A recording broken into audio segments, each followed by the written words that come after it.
Okay, I think now I'm audible. Happy Tuesday or Thursday. Might be Thursday, might be Friday, where you guys are tuning in from. Really excited for today's session. Today's going to be a Bob Ross style session, sort of like a workshop. This is one of the feedback that we got from a previous webinar was for us to go through and make a notebook together. So took a lot of inspiration from Bob Ross. Hopefully today's session will be very relaxing. We'll try to make notebooks seem um, very non-intimidating and very approachable. And I think that's essentially what we use here at Julius internally. We all use notebooks. It is a little bit of a learning curve, but hopefully by the end of today's session, as we work through it together, we'll make a really cool notebook that you guys can use and use it as inspiration for your future notebooks too. We're going to give folks a few more minutes to go ahead and get started. Before we get started, I did post this earlier in the chat, and I'm going to do this one more time. These are the files that we're going to be using in today's session. Let me see if I can copy this link here. For those of you who might not be able to connect your data or don't have data that's available for you to connect, you can go ahead and use this file there in order to connect.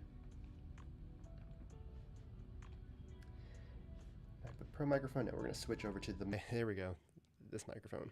Sometimes it switches over sometimes, but you should be able to use this. This drive has all the files that we're going to be using in today's session. You should be able to download those. Let me know if you guys have any issues there. And then the other thing that will be helpful is if you have a Julius subscription, right? I think we're going to be using a lot of messages today as we go through and make the notebook together. Don't have one? Don't worry. We made a code just for everyone who's attending as a thank you for taking time out of your day to join us. You could use the code BobRoss25. And I'll go ahead and show you what that means here. I'm going to go ahead and open up this screen. These are the files that you could use in order to just download those and get those ready, or even connect your drive if you want to. But these are the files we'll use. And then you could go into account and billing. And actually, let me change over to one that doesn't have a subscription here, so that way I could walk you guys through this. We'll go to this one here. And then I'll log in. Let me just go ahead and see if I have one available. I'll pull up the email I sent last time for the usage code. Let me see if I can grab it. But go ahead and try that code out and let me know if you guys don't have any issues there. Am I able to open this here? Not able to open this one here. Let me see if I could do this one. I'm going to download this. I'm going to make this available to everyone who has access to this. And then I will share this in the chat. And then this should help out. Let me see here.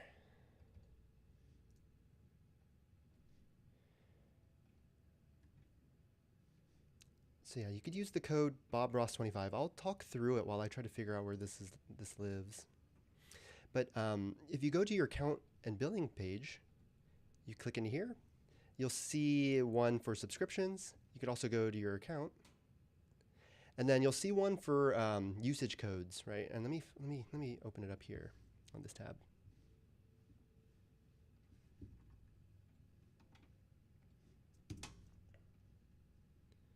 Change over to this window. Copy. I'll just copy this link here. And you can go ahead and use in the julius.ai/settings/usage, go ahead and put in the code BobRoss25. And then this will give you guys a free pro subscription for a week. So that way we could use this together. Hopefully you guys don't have any message limits, so that way we can work through this together. Let me share this screen instead. Sorry, quite a few tabs here. Let me switch over to this browser, screen capture, and then I'll do a new one here. And we'll do application capture. Apologies if I'm jumping around. And we'll do August 29th, this guy. Here, this is where you could see it here. Just simply paste in the code Bob Ross 25 here in the institutional codes, and that should give you a pro subscription. And just let us know if you guys have any issues there, and then we'll go, help debug them afterwards. Cool. Awesome. Let me go ahead and go back to our thing here. So again, I did share this file earlier, so these are the files that we're going to be working with in today's session. And then what we're going to do is we're going to make a notebook together from scratch. We're going to walk through actually using the file uploads feature, how to actually make some cells, the thought process as I'm going through it on why I'm adding in certain cells or removing certain cells or rerunning cells. We're going to be running into some issues today probably.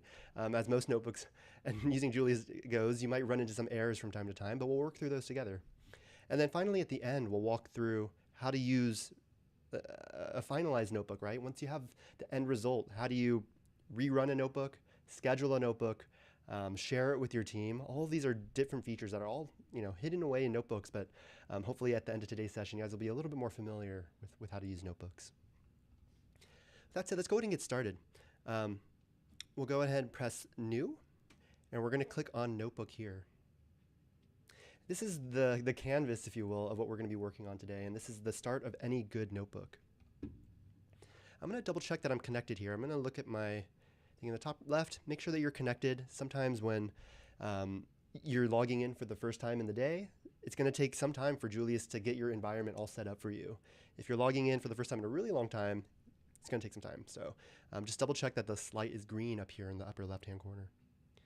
Audio keeps cutting out and sounds very low. That might be because I'm talking a little bit lower than I normally am. Let me try to turn this up a little bit and see if this helps. I'm going to keep talking here and just see if this audio is not cutting out. I'm looking on my streaming thing here. Is everything okay still? You can hear me fine, Andrew? All right, just flag if I do go out. I think it might have been because I was switching between scenes there, but just let me know if anything else comes up. Okay, perfect. Cool. All those files, you can go ahead and download all of these ones or connect to your Google Drive. In this case, I have them already in my Google Drive, so I'm just going to click Add from Google Drive here. I'm going to use those Julius Workshop example files, and you could even press Shift and then select all of these all at the same time, and I'm just going to do that right now. It's been a while since I've actually used these files, so I'm actually not even sure what's inside of them. We'll use Julius to explore them and take a look here too. A few other things that I like to do when I'm first getting started with the notebook is just close out this left-hand panel. Don't need it, I'm not going to be navigating around. And actually open up the right-hand panel too. A lot of useful information that's going to be in here, and you could use this as dual screen monitor, if you will, or like just a different sort of way to monitor the data that's going in and out of Julius.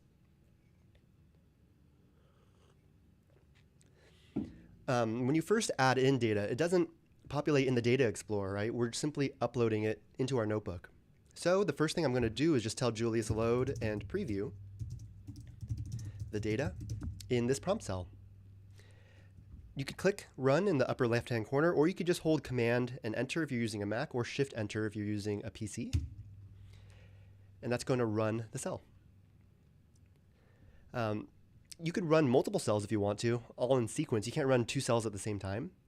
And if you do try to run multiple cells in sequence, it's going to queue them up, right? It's going to line up all of the different cells for you to run, so that way it'll just go on autopilot. Not what I'm wanting to do right now. I'm just going to run each cell individually. All right, so as you see, Julius is running some of the code it generated. Over here on the right side, it opened up and populated some of these data frames. And I'm going to expand some of these just so I get a reminder of some of this data that we have in here today. So it looks like we have a customer demographics one. This is all synthetic data, but this is meant to simulate, if we had a database or a spreadsheet with a lot of customers, maybe when they registered, some demographic information, etc. I have a marketing campaign, so maybe we're running ads to help boost some of our events, maybe like a spring sale or a super event. Likewise, who is it targeting? Similar to if you were running Google Ads campaigns or Meta ads. Maybe if there's a promotion, looks like there's a duration of this campaign, and also some budget too. So that's something that we'll keep in mind as we're working with this data. This other one, we'll look at the product catalog. This is, looks like product IDs and different types of products. Maybe these are things that the customers have bought previously in the past. Maybe who our suppliers are. Looks like there's some weight and dimension information. Then also some cost. So maybe if we want to do some cost analysis too. And then finally, I think this one makes sense, a sales transaction. So how do you actually link a lot of this stuff together? So we have transaction IDs, we have the dates, timestamps, customer IDs, etc. To show the sidebar, you could go ahead and click this right panel here. This is the one way you could open it up here, the Data Explorer, and you could expand it like this. You can expand it by holding right in the middle, right on the edge of the border there. You can just click and drag it. The other way that you could also show it is on these tables, as Julius was loading the marketing campaigns, customer demographics, you could also click expand here too, and that'll actually open it up. And I think that's actually really useful to do when you're really deep in a notebook and you have hundreds of data frames, and this page becomes a little bit unwieldy to search through if you don't remember what it was called or don't know what Julius named the data frame in this case. So in this case, it named it market campaigns. You can simply just click expand. A couple things to watch out for, right, is if you leave a notebook after a really long time and try to come back, some of these data frames won't be available, right? It's because the sandbox spun down. All those files, we don't keep any of those, so that's why you might not see it. And then sometimes I've seen when you're removing cells and deleting cells, that'll also affect your ability to view some of these data frames too. So it's one thing to watch out for as you're working through it. Okay, so basically the first step I always do with a notebook, load in the data, get context on it. Right then, the last 3 minutes was me actually going through the data frames and trying to read through it. And then the other part to this is Julius is actually loading through and getting context as well. How am I scrolling left and right? I have a mouse, the MX Master 3S. You could use the scrolly thing on the left, or you could even use, I believe you could use your, you can click and drag. I think that's one way. It's kind of not the best for that. But if you do have a mouse that has it, you can click and drag these cells too. And that's one other way that you could sort of scroll around as well. Could have sworn there was a bar that used to be on the bottom for navigating. I'll double check. Maybe it's, oh, here it is. Yeah, there is one. If you scroll to the bottom of the table, there's also a bar too as well. By default, it's only going to show 50 rows at a time, so you could always go next too if you want to preview some more of the rows and columns. And the last thing, the other cool thing, I don't know how this is going to work in this browser, but you could also show this in full screen. And this lets you pop it out, if you will, or like just explore this purely. So if you don't want to do anything in Julius and you really want to dive into this, you could look at it in full screen mode. And it's a little bit helpful too if you want to just see more columns as well. I'll go ahead and go back here, and we'll go back into the notebook. Let's see where I went. Let's see, where was I at? So I'll go back to notebooks, and then I'll just click here. Here, this one, sorry. That's one thing we'll talk about afterwards, is how to navigate around notebooks and some of the different files there. It can be confusing at times. I myself was a little confused when I got pulled out of that. But this is one way that we can do it too. The other cool thing you could also do is just start searching too. So if you wanted to see like marketing info, you could type in the top, and it should filter as well. Actually, no, I'm incorrect. This is for data connections too. So if you have files that are uploaded directly, that actually won't work. So scratch that. Cool. So that's uploading and getting an understanding of the data in Julius, right? We're adding files. Again, this could be your Google Drive. This could be a data connector, or this could even be like a thing you just upload yourself, right? The next step that I like to do typically is see if there's anything wrong with the structure of the data, right? A lot of times when I'm working with Google Sheets, I have no idea who else was editing it. Maybe the formatting can be off. Maybe the timestamps can be off, right? So we'll actually have this section be load. Let's see if there are any structure or formatting issues with the data sets that will hinder analysis. And this could be a number of things that we've seen, right? It could be missing columns. It could be duplicate rows, duplicate values. It could be timestamps that are really long that might not be in the same format as another part of the table. So we're going to have Julius do what we call data cleaning and data restructuring now.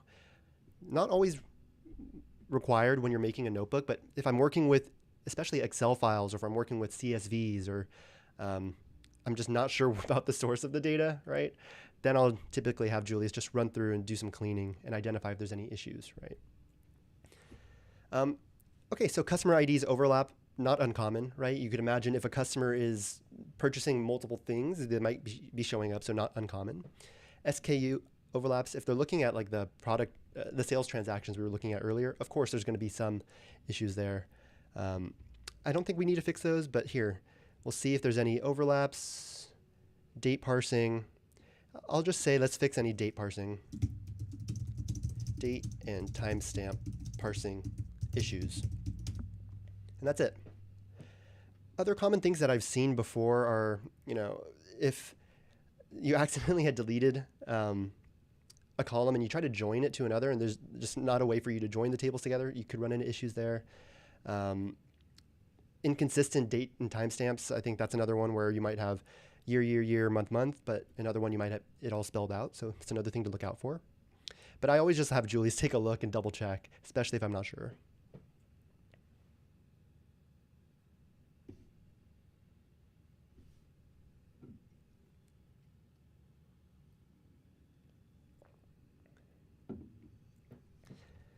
Cool.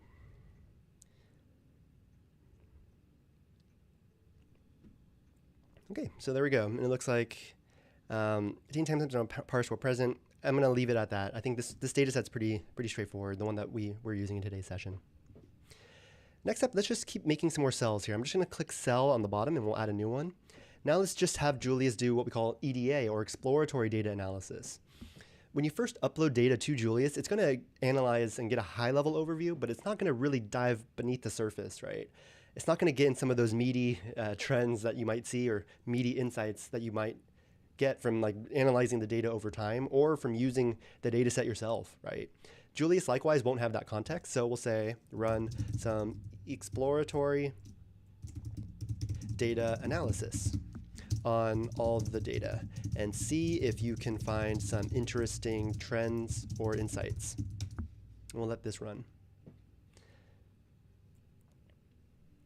What I found is, and I've seen some of the power users who do this, get a lot more reliable results and also more interesting insights from having Julius take that second pass at the data before we dive into a specific use case too. So whether I'm doing maybe a cohort analysis or if I'm doing something related to finance like NDR analysis or like NRR analysis, usually I'll just have Julius dive into the data, one cell, run some exploratory data analysis, and it really does help.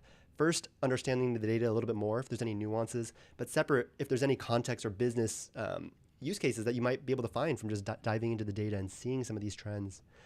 So what Julius is doing is writing some code. It's going to join the tables together in the way it thinks is logical. It's going to dive into all those different data frames, and it's going to run some tests too. It's just going to see, hey, is there anything interesting that we could find from running this, what they call EDA, or exploratory data analysis.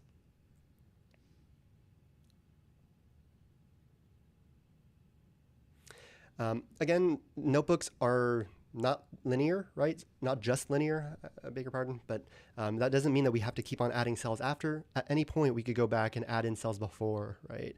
Or even remove cells that we don't need, right? If there weren't any structuring issues, I could simply just delete these cells and go on about it, right? Great question, Lisa. How do you go into no-code mode? I notice it's not showing for me, and I'm actually happy about that. Over here in the top right in the chat settings is where all the sort of your control panel for Julius, and there's one here which shows show code, and you actually can hide this if you want to. Useful if you really just don't need the code. You could simply, thank you, Drew. You could just toggle those on and off. The one thing I would say is that as you're making the notebook for the first time, there is some benefit to keeping the code around, and I'll show that in the next step too. As we start to really iron out maybe like the end of the results, or if we want a repeatable notebook, for example. So here we had Julius start doing some plots. My charts are in dark mode because I think in the last webinar someone asked and I accidentally turned it into dark mode, but that's why mine look like this. But you could change your chart theme as much as you want here too. But Julius had made these visualizations for us. Let's take a look at some of this too. So we see monthly sales trends. Looks kind of funny. This is, again, synthetic data. Might not look realistic, just the data we're working with. Top categories by revenue. So maybe there's some trends here. We're seeing higher purchases in electronics, for example. Different places where you can order. So maybe by phone, mobile app, in-store. And then plotted AOV by sales channel. Yeah, Andrew, that'd be useful here. So the first thing we did was upload the data. I'll just copy and paste these really quickly here into chat. So we did load and preview the data. And then we also did see if there's any structuring or formatting issues.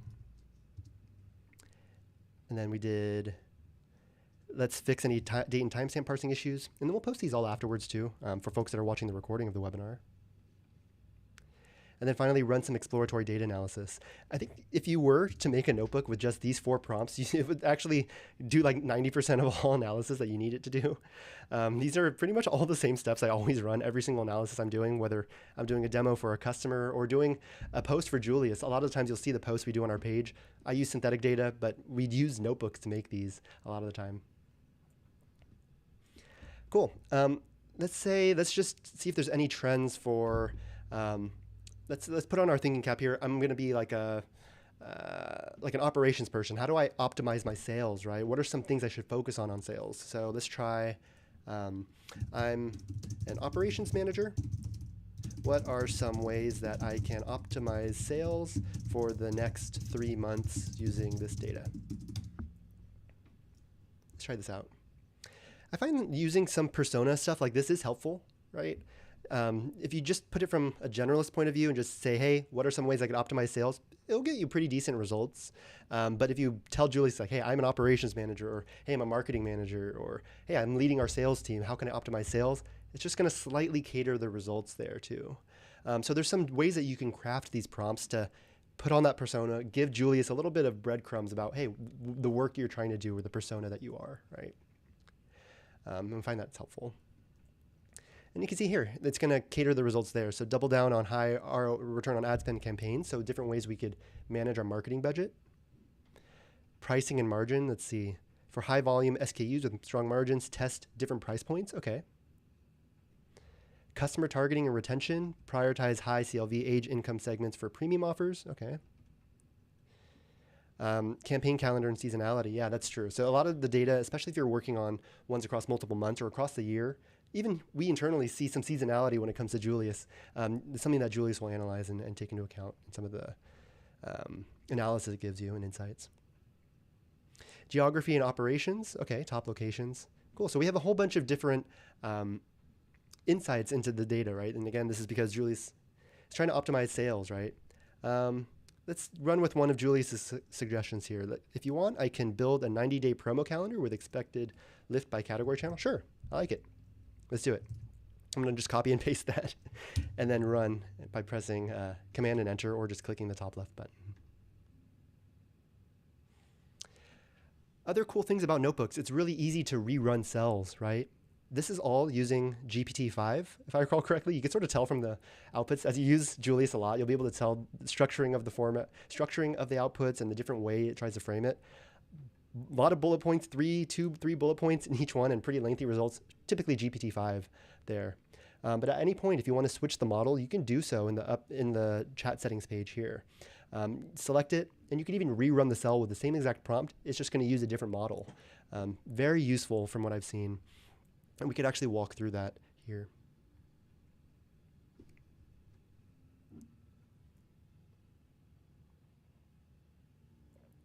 Cool. So here we saw Julius run into a bug. I'm not technical. I have no idea what happened, but here we can see, looks like some part of the sales transactions DF is not defined. So he's going to write some code to work around it there.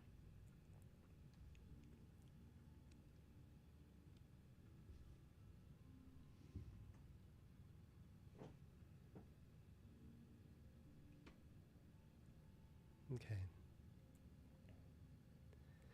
This is essentially the process we'll go through, right? You have some sort of end goal of what you're trying to accomplish. In this case, we're doing a little bit more exploratory, but if you were doing something like, hey, I know every week I need to analyze my sales data, then you could use this notebook over and over again, right? You might have like an end goal that you're looking for, which could be like a report or some sort of way you could share insights. In this case, we'll just say we're running through it. We'll let it print these ones out.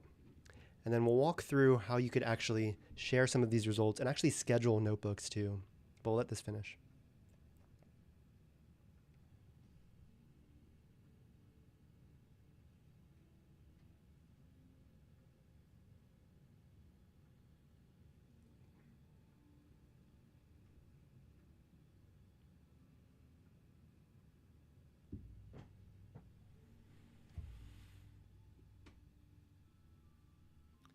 Just compiling everything together.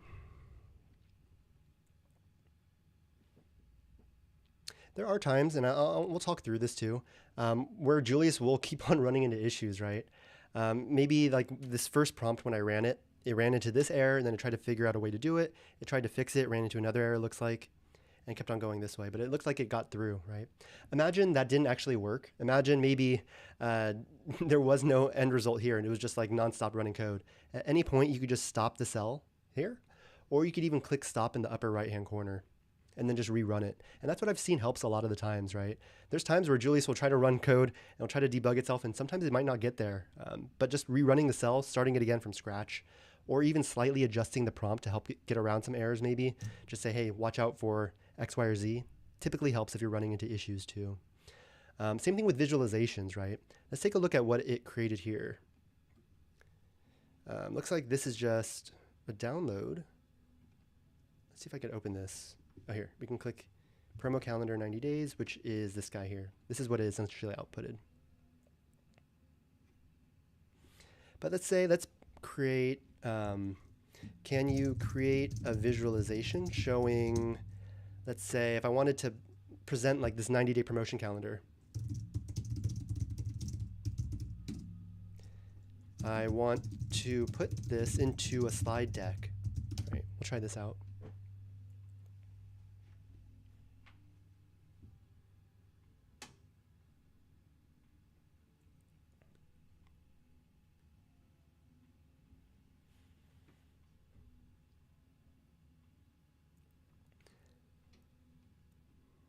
Can't remember, did I turn off the chart theme? No, it's still the dark theme, but you could use whichever one you want as well. And even create your own theme, but we'll just see what it looks like in the dark theme.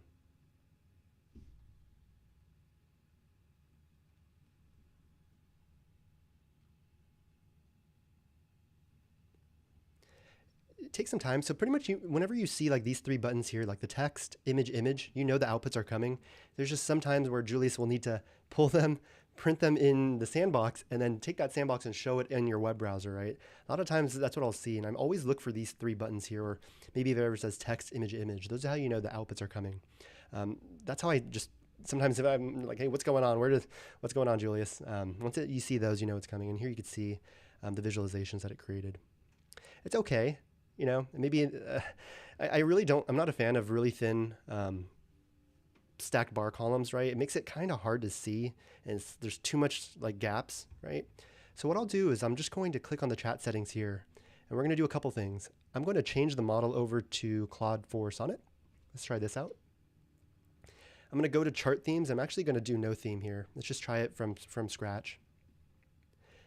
And I'm going to scroll back up to this prompt, and then we'll update this. I'll say, if you're going to make a stacked bar chart, make the columns a little bit wider.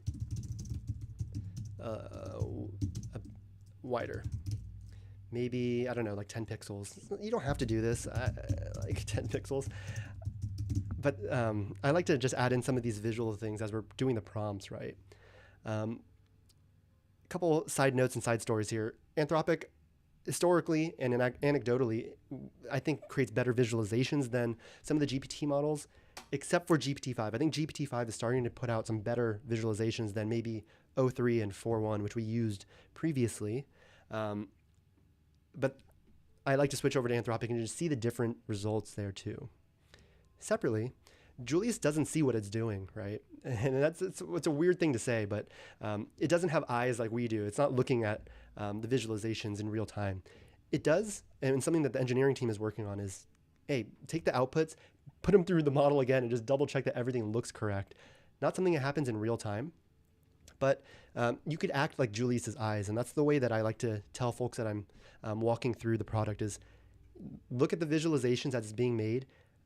Think of any tweaks that you need to be done, whether it's things like the column width, for example.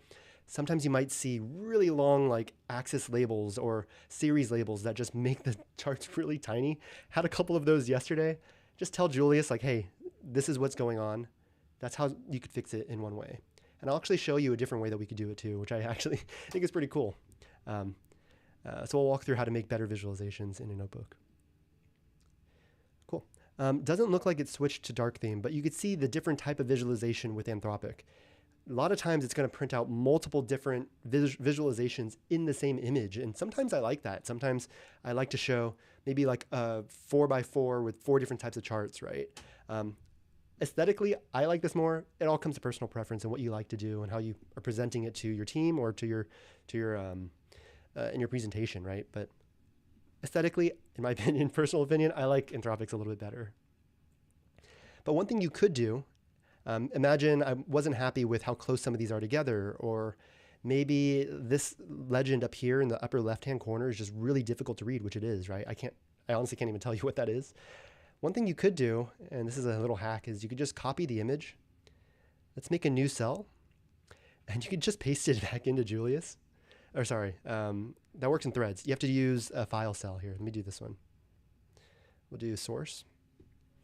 I'm actually just going to download this. And then I'm just going to add it back into Julius. That's one way that you could hack around it. Or what I forgot is that all the files and visualizations that you get are going to be available in your My Files. So you could simply just click it here, add it back into the chat, and then tell Julius, take a look at the visualization. There is an issue with the formatting in the upper left. I can't read the key because it's overlapping.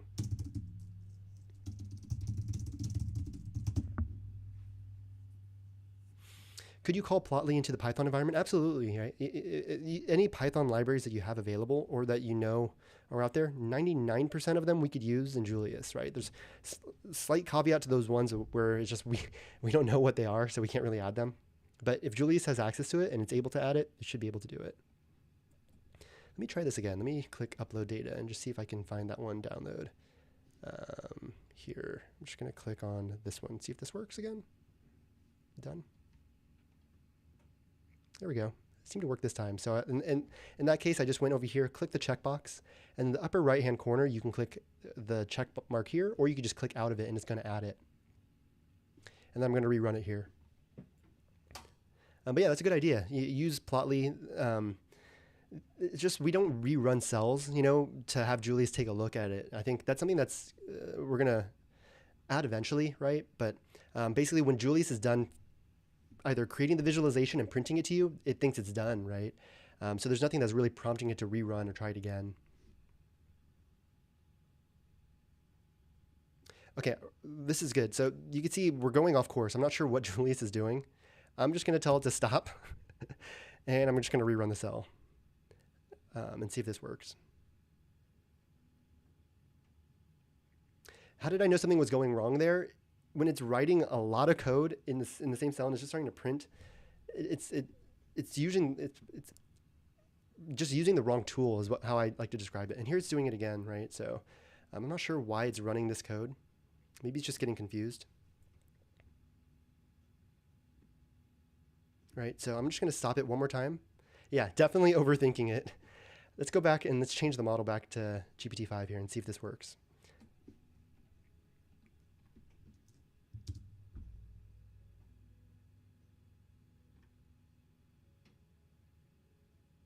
Maybe this hack just doesn't work well in notebooks, I'm not sure, but we'll see if this works. And this is another thing that I've seen with GPT-5 too, is like, hey, thanks for flagging that. The upper left-hand corner is overlapping the bars. Quick fixes I can apply. It just doesn't do it, right? So I'll add in another cell and just say, move it to the upper right. There's a lot of times I think when we're seeing anecdotally usage of GPT-5, it asks for confirmation or asks for clarification more than it'll just decide what to do, right? It could be a good thing or a bad thing. I would rather just have it do what it wants to do, but in this case, I'll just say, let's move it to the upper right to avoid overlap. We'll see how this works. That's one thing about using some of these new models is sometimes it might have some little quirks to it that we have to tune what's happening underneath the hood. But it's just GPT-5 has been out for what, maybe like 2 weeks or so. But we'll see how this one works here too.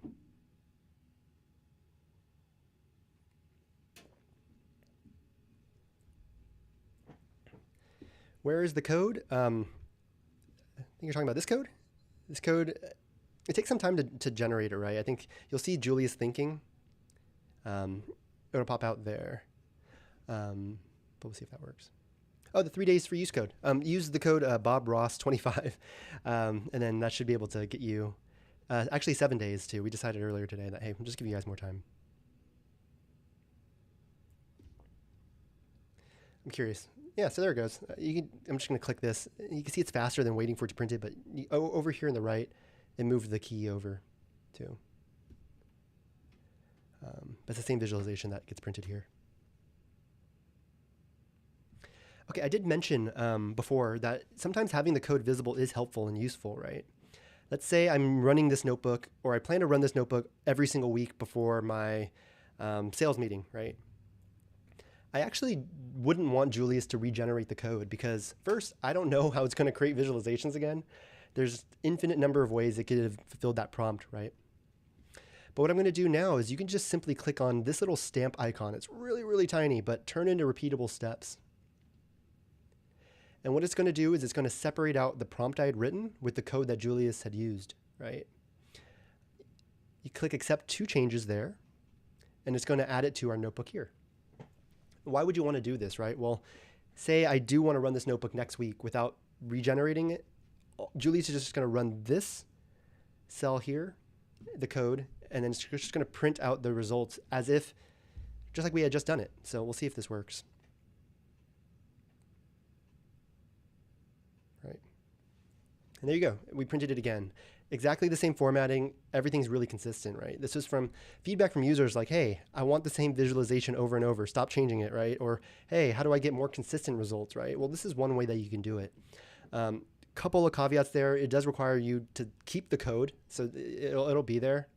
The other one is it'll depend on like the file names too, right? If you're not technical like myself, these things here and some of these parentheses are called variables, I think. Don't quote me on that. But it's what Julius is referencing, right? It's saying, hey, I have this data over here. I need to run this code on it to transform it into what the user wants, right? If my file had changed names, maybe it's promo calendar 30 days, Julius won't know that from the code that we kept, right? It's thinking that promo calendar 90 days is the name of the file or the name of the variable, right? One thing to watch out for. So if you do rerun a notebook, and we'll do this later, if your file name changes, it might throw Julius for a loop if the data, or it just doesn't line up with what code it had written before. But as long as the file names are the same, you should be fine and good to go. And let's actually do that now. So let's say this is a good notebook. I'm going to run this every single week ahead of my marketing meeting, or my sales meeting. Up here in the upper part of the navigation bar, you'll see notebooks. You click on this, it'll take you back to the notebooks page. But if you click on this one, this will open up the notebook details. So I'm going to title this Product Analysis for Sales Meeting. Right. And then once you exit out, it'll update up here. This is the thing that people get really confused, and even myself and a lot of the folks on the team get kind of confused. But while we were editing this notebook, it's essentially editing it as a template, right? Why would you want to do this? Well, sometimes we want to make adjustments to this notebook, but not update the entire thing. Or maybe we only want to make one-off changes to the notebook on one instance, right? A little bit hard to explain, but maybe easier to show, is if you click into your notebooks and you click on the expand runs here from that notebook I just made. So the product analysis for sales meeting, this is that notebook, right? But it's a template. So I could make what we call new runs on that notebook. And you'll see here, same bar in the upper part, notebooks, product analysis for sales meeting, and then now the name of my run, which is the timestamp from right now, right? All right, let's walk it back just to make sure I'm not sounding really confusing, because I do get confused by this a lot too, and I think it does lead to some confusion around when you're navigating. But overall, notebooks, the notebook we had created, which is a template, and at any point we could rerun that notebook, and that creates a run, right? That we see here, and you could title it maybe like week of August 21st, run, right? helpful for, hey, we ran this meeting last week, or I ran the notebook last week, right? What were the results? Well, I don't want to erase all the results that I had just done, right? So what I could do is go back to my notebooks, and you could see all of the different runs of the notebook previously, right? From previous webinars, you could see this one. These are all the different reports I had made, or the different runs I'd made of that notebook over time, right? Really helpful if you want to refer back or get some of the visualizations from a previous run too.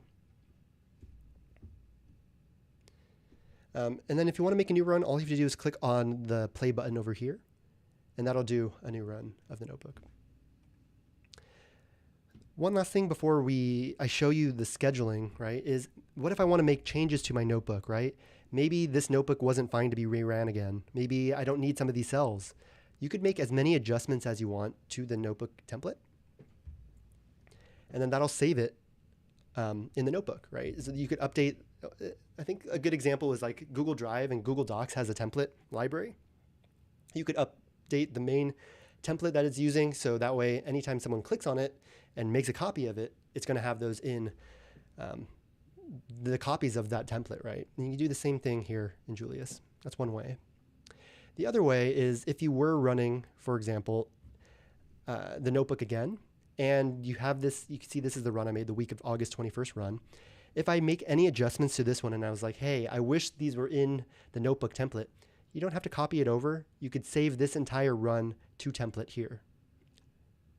Or you can click on the dropdown and create a brand new notebook if you want to. So that's another way that you can sort of update the template, if you will.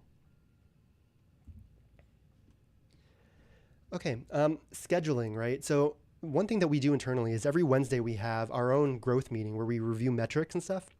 And I have a notebook that's just like this one, has the button where I clicked it and I separated out the code. So it grabs some metrics from our Postgres. It grabs and generates the visualizations that I'm looking for, and it does the analysis for me, right? Previously, what I would have to do is just click Run All and sit there and watch Julius run the code, create the outputs, and then copy them into my notebook, right? Or into my slide deck or whatever I'm sharing or updating. The feature we just released last week was our scheduled notebooks feature, which is this button up here in the upper right.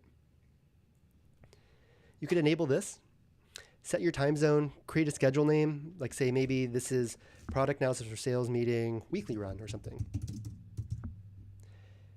You could change the time zone based off of where you're at, and we use this to determine when to run the notebook. So we'll do this weekly. And then you could even set the exact time that you want it to be ran. I would say don't set this to when you're expecting the results to be ready for you. This is when it's going to start running the notebook and it's going to have the results try to be generated. So depending on how large your notebook is, it could take anywhere from 15, 20 minutes, 5 minutes. It really depends, right?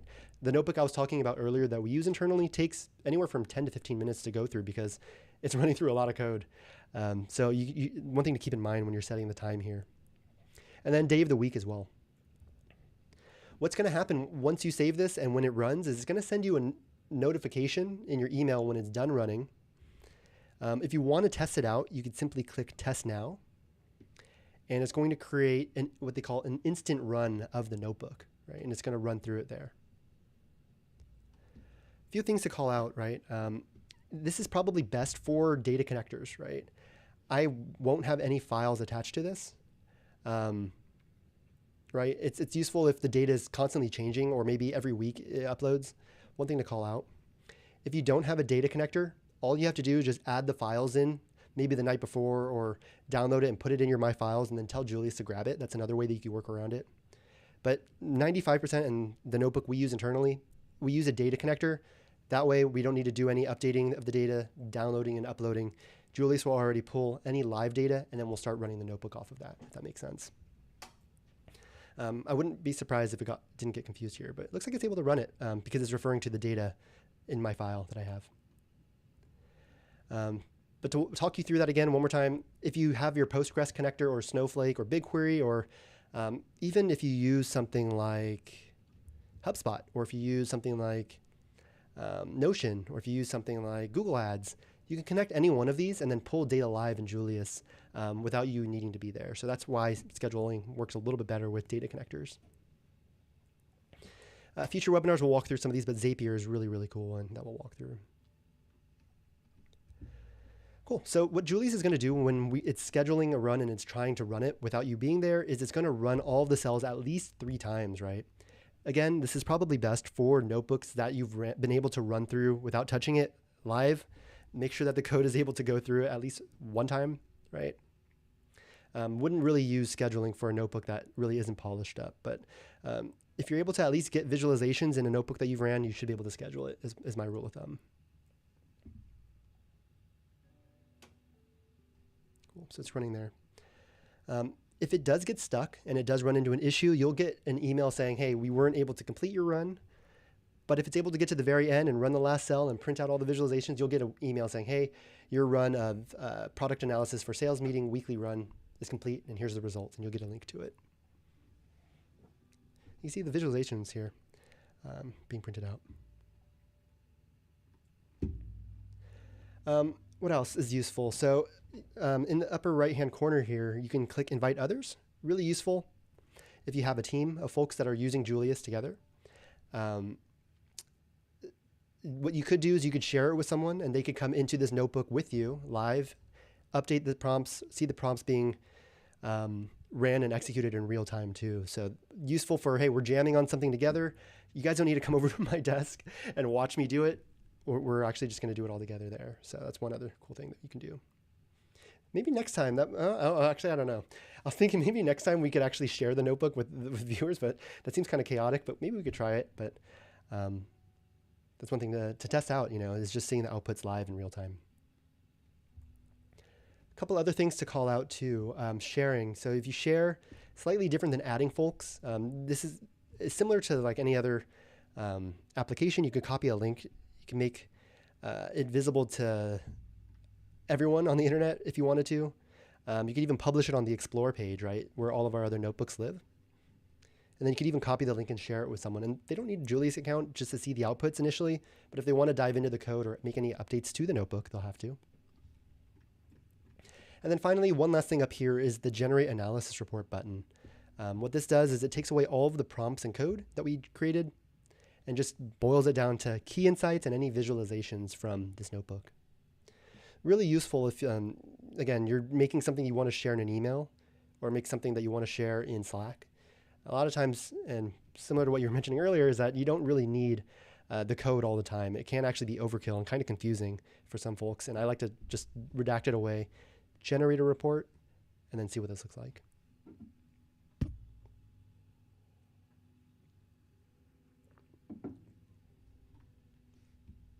And you can see this here. So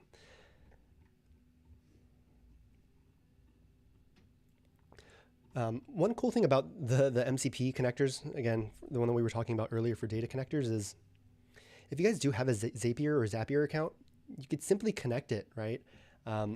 It's really cool. We were talking about it with the team earlier, and I was like, why is no one else freaking out about this? It's like Zapier has so many different integrations that are available. So whether you have HubSpot, you can actually pull data using the Zapier integration into Julius. If you use Salesforce, we don't have a Salesforce connector yet. Use Zapier to pull it in, right? So there's a whole bunch of things available there. But the reason I brought it up is, likewise, you could send things out of Julius, right? So looking back at this report that we had, I'm not sure where it went. Here, this one. You could potentially, and we've done this, is use Zapier to send you an email with the end of this report, right? Zapier has a Gmail integration. We use Gmail internally. It also has a whole bunch of different inbox integrations, and you could simply tell it like, hey, we'll add a prompt at the very end, create a report that has no code, just insights and visualizations, and then just send it to my inbox or something.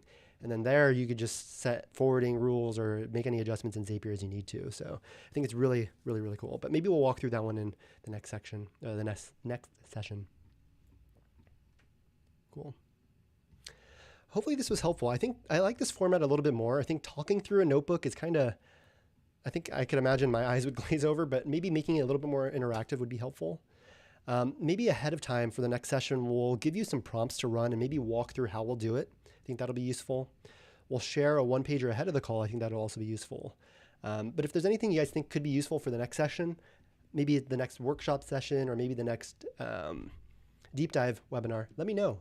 We're always open to feedback here. And that's sort of why we did the session. I actually really enjoyed it. We'll walk through it. Let me know if you have any questions. We'll share more information after the call. So maybe if we do have like a PDF, or if you guys weren't able to attend, I'll send over the usage code to folks watching the recording. But as always, just let us know if you guys have any feedback, either about the webinars or about the tooling. We're always open ears here too. Awesome. Any last questions or any top of mind thoughts, questions, feedback before we hop?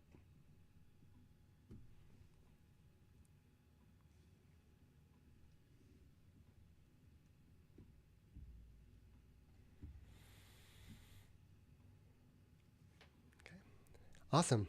Yeah, really looking forward to it. We'll do more of these going forward, but hope you guys have a great rest of your week and have a great weekend too. We're already on Thursday. I can't believe it's already almost the end of August, but we'll see you guys in the next one. Have a great rest of your morning, evening, or afternoon, wherever you guys are dialing in from, and we'll see you guys next time. Bye.